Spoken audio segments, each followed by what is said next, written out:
Hola, soy Eva Garnica, psiquiatra de Nueces para el Cerebro, y en este vídeo os voy a hablar de qué ocurre con la salud mental y hormonal en la mujer a partir de los 40 años. Bueno, en el vídeo anterior os hablaba de una etapa de la vida de la mujer que es desde la primera regla hasta aproximadamente los 40 años, y en este vídeo, que es la segunda parte, os voy a hablar aproximadamente desde los 40 hasta los 55.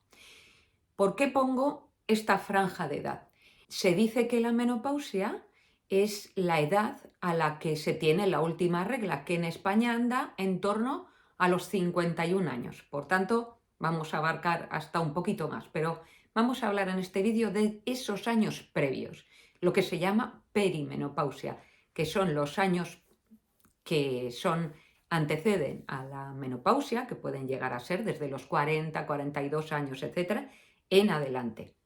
Os voy a comentar qué es lo que ocurre a lo largo de esta etapa, qué consecuencias puede tener a nivel hormonal y a nivel salud mental y qué estrategias podemos tener para mitigar todo esto que ocurre. Lo que os decía, ¿qué ocurre, no? En esta etapa?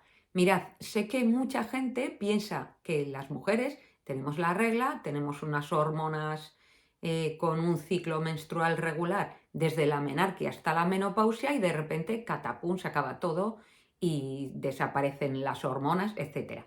Obviamente y afortunadamente esto no es de esta manera, ¿no? Esto es un cambio gradual que va ocurriendo a lo largo de años y que depende mucho de cada mujer. La menopausia, sobre todo, llega a una edad que depende de tu genética, pero los años previos también se puede ir llevando mejor o peor en función de algunas estrategias de estilo de vida, etc. Entonces, se dice que en los años previos a la menopausia lo que va bajando es la progesterona, esa hormona que recordaréis en el gráfico del ciclo menstrual que predomina más en la segunda parte del ciclo.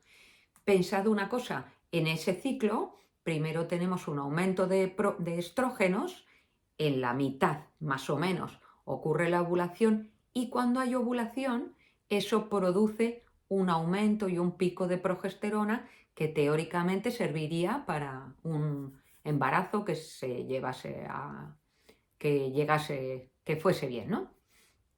¿Qué ocurre? Con el paso de los años, esos óvulos son menos, esa ovulación es menos regular o es menos eficaz, etcétera, y muchas veces esa progesterona va bajando. Por lo tanto, en los años previos a la menopausia, en esa franja de 40, 50 y algo, la progesterona va bajando. ¿Qué ocurre con los estrógenos? La gente se piensa que los estrógenos caen después de caen alrededor de la menopausia, pero la realidad es que en esos años previos los estrógenos son muy erráticos. Hay meses en los que los estrógenos están muy altos y hay meses en los que los estrógenos están bajos y al mes siguiente puede volver a cambiar, etc. Durante estos años los ciclos pueden ser perfectamente regulares, hasta muy último momento, que los ciclos se acorten, se alarguen, se vayan perdiendo ciclos. ¿De acuerdo? Pero va a haber muchos años de ciclos regulares en los que aparentemente no pasa nada raro. ¿Qué es lo que ocurre? La bajada de progesterona está sí o sí. Y la subida y bajada de estrógenos también está presente aunque no seas consciente. Por tanto, segundo punto, ¿qué consecuencias tiene esto que ocurre? Tiene consecuencias a nivel físico muchas, pero también sabemos que a nivel mental esa caída de progesterona hace que haya más tendencia a la depresión, al insomnio, más tendencia a problemas de sueño, aunque no haya habido nunca sofocos y cuestiones así que ya son más propias de ese último periodo, pero ya van ocurriendo esas cosas a nivel más mental, ¿no? La depresión, la ansiedad, el insomnio. Van ocurriendo también cosas curiosas como tener mayor reactividad en la piel, más tendencia como a las alergias, por cuestiones a veces de histamina, etcétera. Esa progesterona también tenía como función contrarrestar con los estrógenos, con lo cual hay una especie de hiperestrogenismo relativo y es una de las consecuencias importantes que tienen y que puedes empezar a notar a partir de los 40 y pico años es, por ejemplo, la existencia de reglas muy abundantes, la existencia de un mayor síndrome premenstrual, ¿no? Una tristeza acusada la semana previa a la regla, mayor irritabilidad, bueno, todo esto que igual ya ocurría de antes, posiblemente ha empeorado porque está habiendo menos progesterona, que es como calmante del cerebro, y está, bueno, pues está siendo segregada con menor cantidad, ¿no? Entonces, esos son unos cambios muy típicos que se pueden ir viendo, y también podríamos hacer analíticas y podríamos ir viendo cuáles son los niveles de estrógenos, aunque pensad que cada ciclo pueden ser diferentes, tendría que analizarse al principio del ciclo menstrual, pero si quieres conocer tus niveles de progesterona, tendrías que hacerte esa analítica más hacia el día 21, una cosa así, en una regla de 28, ¿de acuerdo? También ocurre en los últimos años, previos a la menopausia, que va elevándose una hormona que se llama FSH, que lo ideal sería sacarla entre el día 3 y 5 del ciclo. Si esa FSH empieza a aumentar, es que la menopausia va a llegar pocos años después, ¿de acuerdo? Son algunas cosas súper sencillas a nivel analítica que se pueden encontrar. ¿Qué podemos hacer? ¿Qué estrategias podemos tener para que durante estos años sea todo un poco más llevadero? Por una parte, por supuesto, nutrición. Sabemos que una nutrición completa, perfil dieta mediterránea, comida real, me da igual cómo lo queráis llamar, pero alta en verduras, en frutas, que tenga antioxidantes, polifenoles, todo esto que oís a veces, ¿no? Que comentamos bueno, pues de la fruta a la verdura, pero el café, el chocolate negro también tienen algunas de esas propiedades, alimentos que sean, bueno, un huevo ecológico, tiene muchas cosas que también nos pueden aportar. Carne, pescado, proteínas, me da igual, la proteína que queráis, suficiente. Grasas saludables. Pensad que las hormonas también dependen de que comamos grasa suficiente. Por supuesto, nunca en la vida, ni en esta etapa tampoco, estar demasiado bajas de grasa nosotras las mujeres, porque te arriesgas a perder la regla y eso tiene muchas consecuencias a medio y largo plazo, no es ninguna broma, ¿no? Y todo esto hace que, bueno, que los periodos sean más regulares, que tengamos todas las vitaminas, minerales, etcétera, que necesitamos, y que deseablemente no necesitemos suplementarnos, aunque os voy a contar al final algunas posibilidades. Por otro lado, por supuesto, el ejercicio, y esto lo voy a unir también con la proteína, pero también con la nutrición en general. Mucha gente tiene la costumbre de hacer ejercicio aeróbico, que me parece estupendo y me parece necesario, pero es súper importante que las mujeres nos concienciemos, que creo que es a las que más nos cuesta, de hacer ejercicio de fuerza y ejercicio suficiente. Si eres corredora, también, o por ser corredora, también.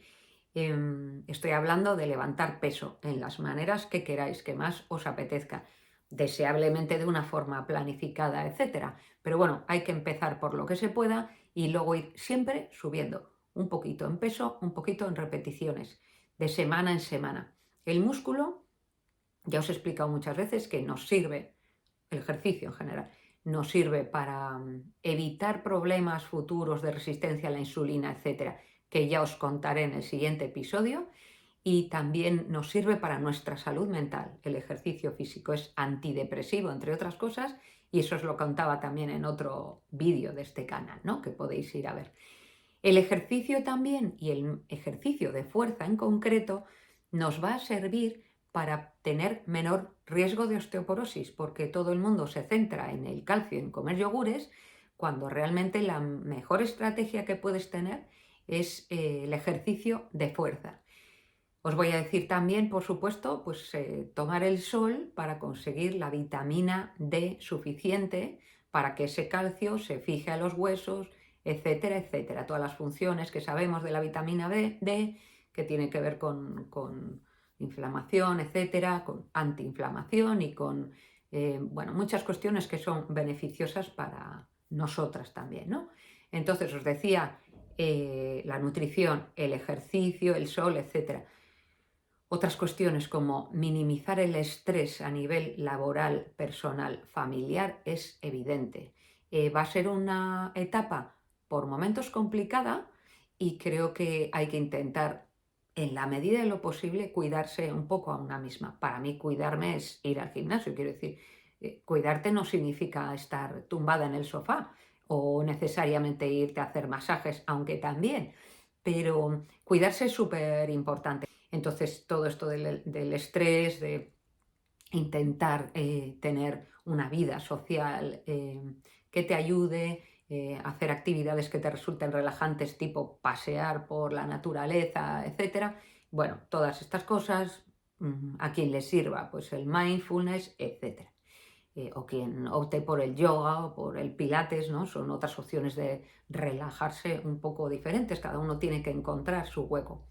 Entonces, aparte de todas estas cuestiones del estilo de vida que os decía, también hay estrategias que se pueden añadir si todo lo demás no ha servido. Se habla mucho de suplementos, se habla muchísimo, bueno, por supuesto de los suplementos de vitamina D. ¿Cuándo tiene sentido suplementarse con vitamina D? Cuando tus niveles de vitamina D en sangre son bajos.